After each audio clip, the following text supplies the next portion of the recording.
छान आहे. कुठं आणलं? आणलं नाही, मीच बनवलं. हो हो, गुड. थँक्यू.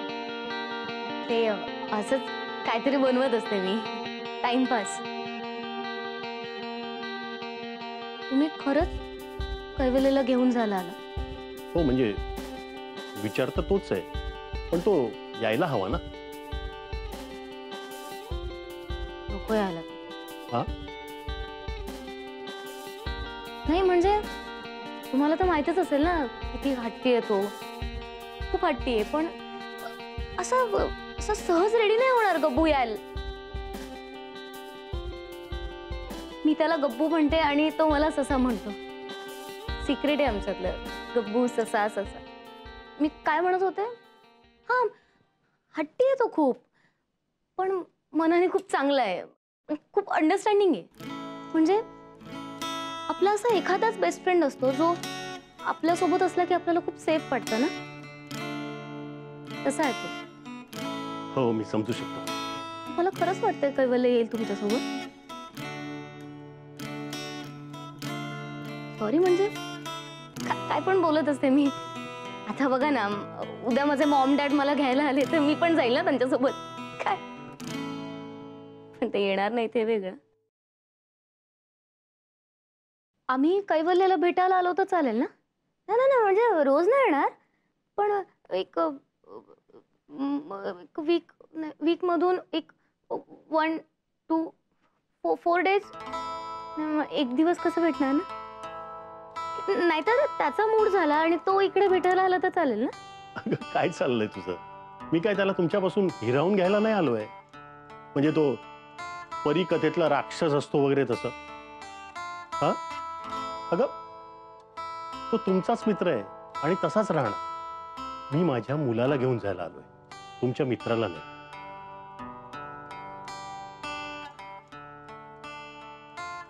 कैवल्य आतमध्ये येतो. बाबा, मला काय वाटतं, तुम्ही त्याच्याशी थोडंसं शांतपणे बोललात तर. मी जाऊ?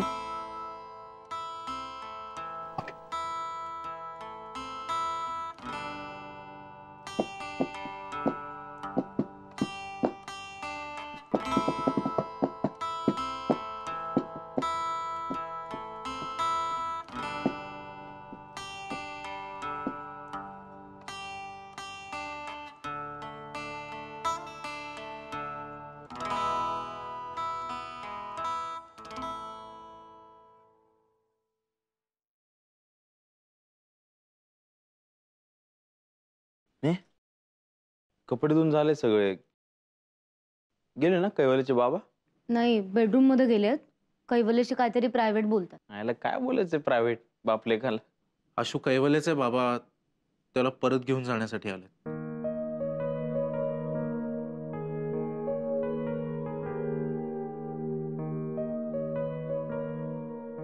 असे काय बघताय मिस्टर वसंत कारखानीस?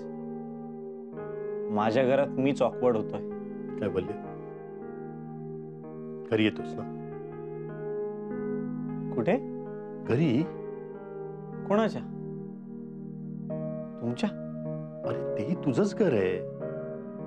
वाटलं नाही हो कधी ते माझं घर आहे असं. आईचं प्रेम सोडल्यास त्या घरात आवडेल मला असं काहीच नव्हतं. मोठं होतं खूप, स्पेशियस होतं, पण त्या घरात ना एक रिकामपणा होता. एक अद्भुत रिकामपणा, भूतासारखा खाऊन टाकणारा अद्भुत रिकामपणा. तो रिकामपणा ना खायला उठायचा हो मला, खरं सांगतो तुम्हाला. मग त्या रिकामपणाला शह देण्यासाठी मी म्युझिकचा आधार घेतला. पण काय प्रॉब्लेम झाला माहितीये का? घर मालकाला ते अजिबात आवडलं नाही. त्याला नाही पटायचं हे म्युझिक वगैरे. त्यामुळे असं झालं ना, मी रमलो नाही त्या घरात. हा प्रॉब्लेम झाला. सांगा तुम्ही आता कसं जगायचं त्या एवढ्या मोठ्या स्पेशियस रिकाम्या घरात? तुला हवं तसं घर देतो मी.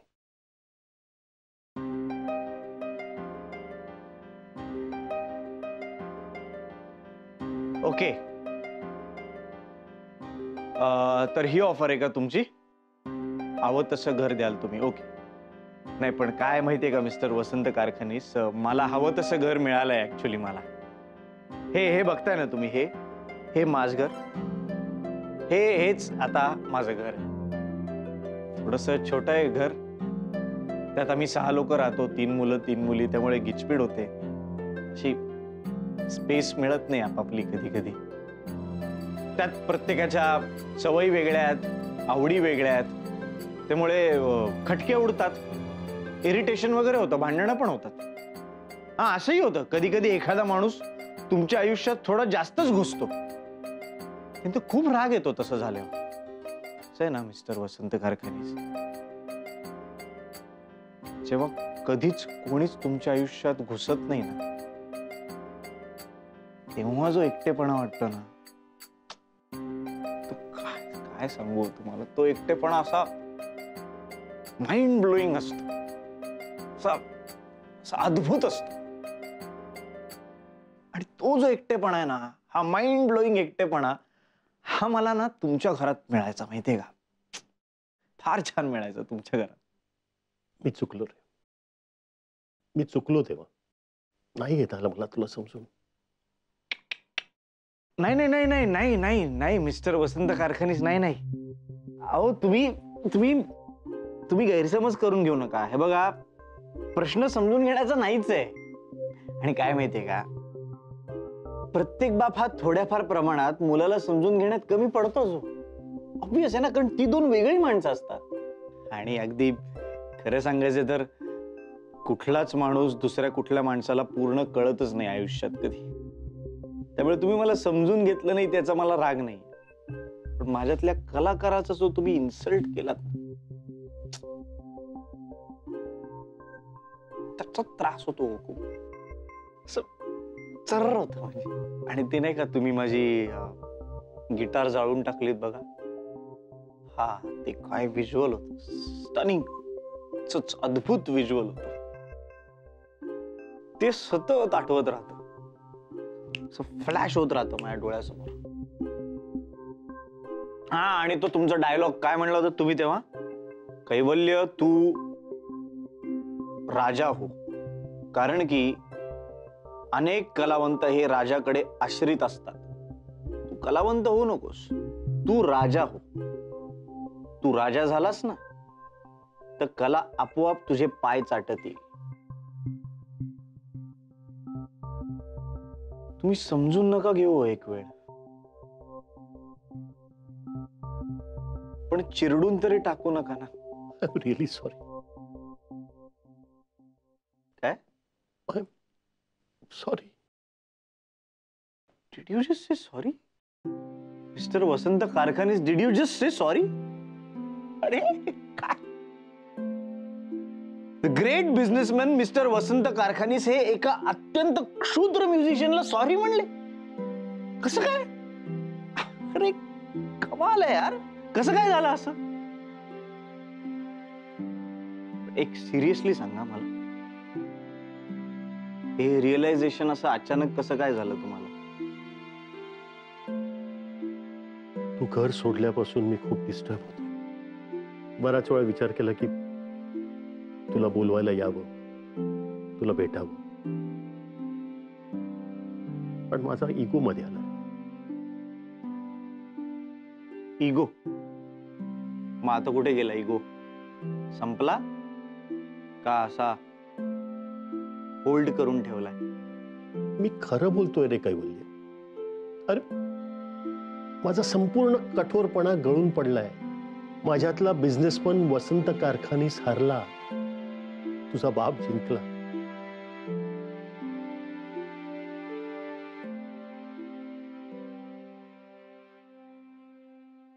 ड्रास्टिक चेंज, एवढा ड्रास्टिक चेंज कसं काय?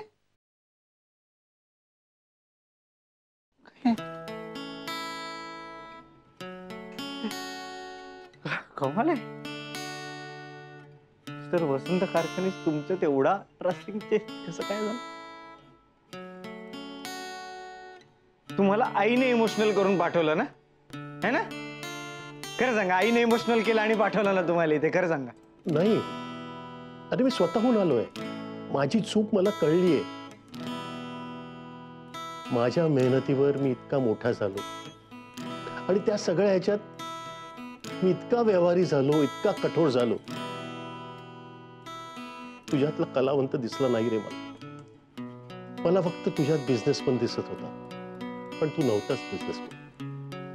तू एक आर्टिस्ट होतीस. पण मला कधीच कळलं तुझं कलावंताचं मन मला कळण्याच्या पलीकडचं होतं.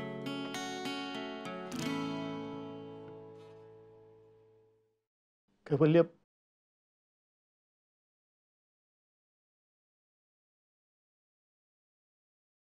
तू तू हवं ते माग.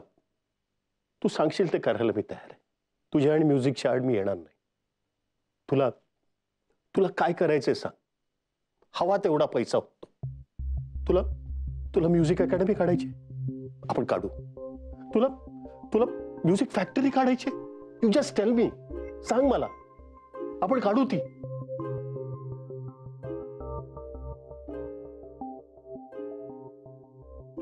कैवल्य,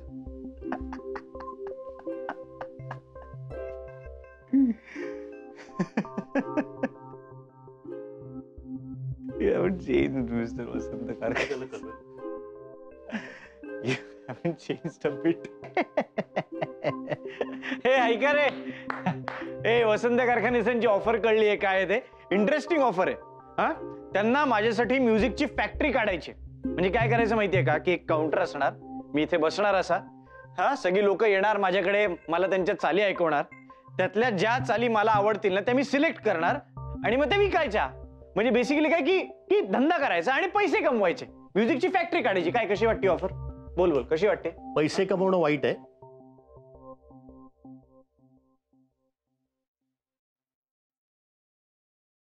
अरे, कलावंताच्या सुद्धा बेसिक गरजा असतात आणि त्या पुरवल्या ना तर तो उत्तम काम करू शकेल.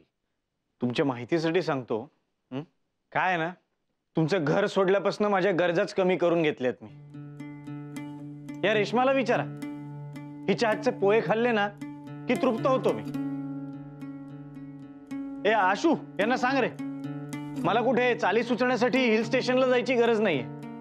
टॉयलेटमध्ये बसूनच चांगल्या चाली सुचतात मला. तुमच्या घरी असताना सुद्धा तुमच्याकडनं काही फारशा अपेक्षा नव्हत्या माझ्या.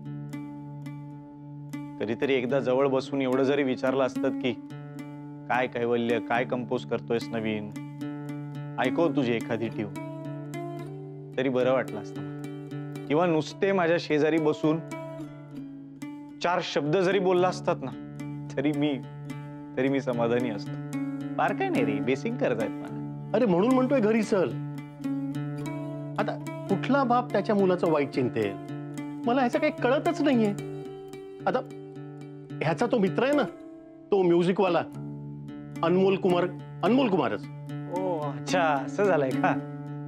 माझ्यासारखा म्युझिकवाला असलेला अनमोल कुमार भेटला होता तुम्हाला? बर, मग काय, त्यांनी त्याची कंपनी काढली ना, तो आता झालाय ना सेटल. मग तू तशीच एक कंपनी काढावीस असं जर मला वाटलं तर त्याच्यात काय चुकलं? माझ्या लक्षात.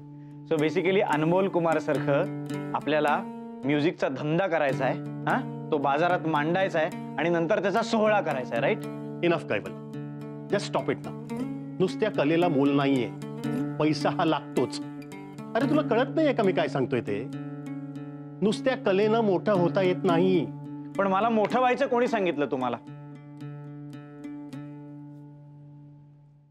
मला मोठं व्हायचंच नाहीये, मला समाधानी व्हायचं.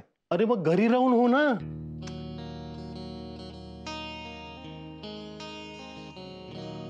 एका शहरात राहून तुमचा मुलगा दुसरीकडे का राहतो ते लोक असं मला विचारतात.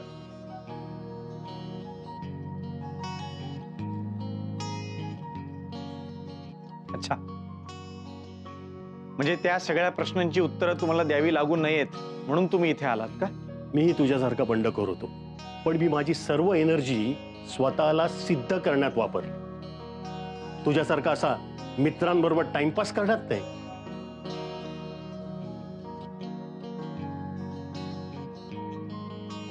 मिस्टर वसंत कारखानीस, तुमच्याकडून तुमचा बंड घेतला मी, पण धंदा नाही घेऊ शकलो.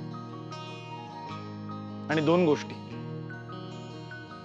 इथे आम्ही टाइमपास करत नाही, काम करतो. आणि दुसरं म्हणजे डोक्यात बिझनेस ठेवून म्युझिकचा विचार नाही करताय. अरे मी बिझनेसचा विचार करतो म्हणूनच डॉक्टर हाजर निसांची अपॉइंटमेंट घेऊन दिली.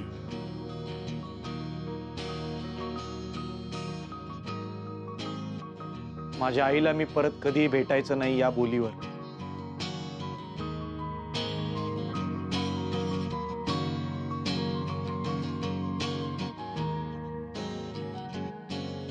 पण भेटलाच असं ना तिला, आली होती ना तुला भेटायला. मी पण तुमचाच मुलगा आहे ना, शब्दाचा पक्का. नाही भेटलो तिला. आली होती या घरात, पण मी जिन्यात बसून राहिलो.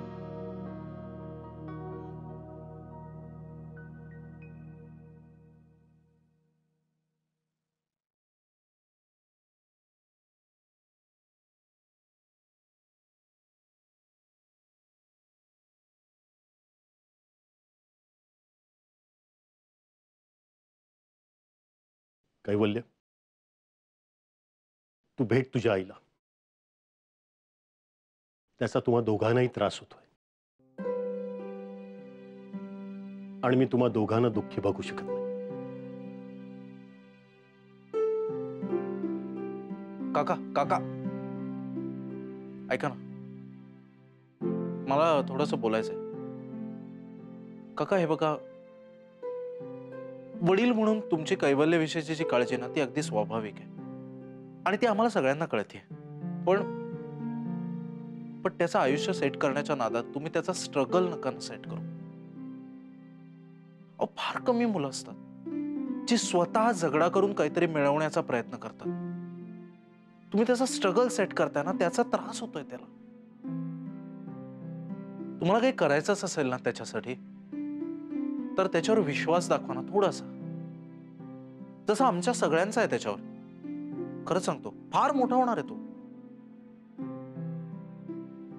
आम्ही आता तुमच्यासारखे खूप पैसे वगैरे कमवेल का तो हे मला माहित नाही, पण फार सच्चा आणि फार मोठा कलावंत होणार आहे तो.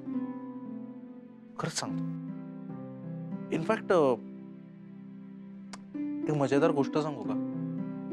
तुम्ही त्याला ती 100ची नोट दिली होती ना, फार जपून ठेवली आहे त्याने. तुम्हाला एक बेस्ट बिझनेस प्रपोजल देऊ का? त्या 100च्या नोटेवर त्याची सही घ्या आणि स्वतःकडे जपून ठेवा. काही वर्षानंतर त्या 100च्या नोटेचे लाखो रुपये मिळतील की नाही बघा. Best investment. म्हणून तर मी पण इन्व्हेस्ट केलंय त्याच्यात. माझं ठरलंय, आता काही हो, मी आयुष्यभर पोसणार आहे माझ्या या मित्राला. मग त्याला काही करायचं असेल किंवा नसेल करायचं, मी त्याला पोसणार. माझं ठरलंय. तुमचं तुम्ही ठरवा.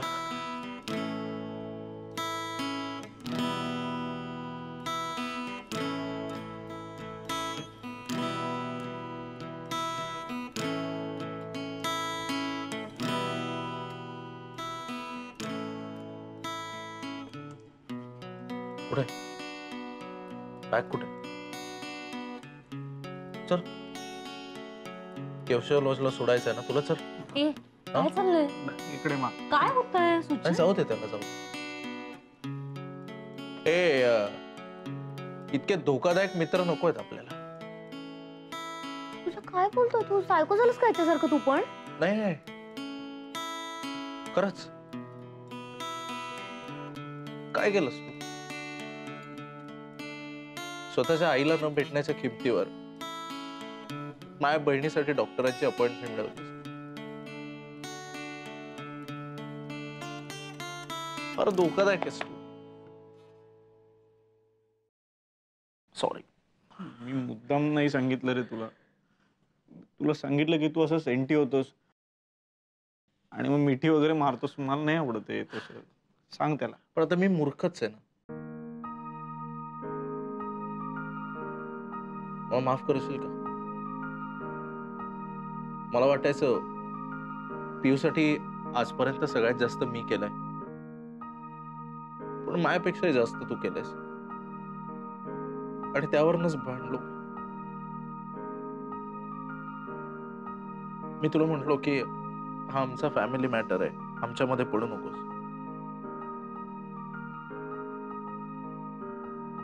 माफ कर कर, नाहीतर मग मला केशव लॉज मध्ये जाऊन राहायला लागेल. आता किती आवडत नसलं तरी मिठी मारणार आहे मी तुला.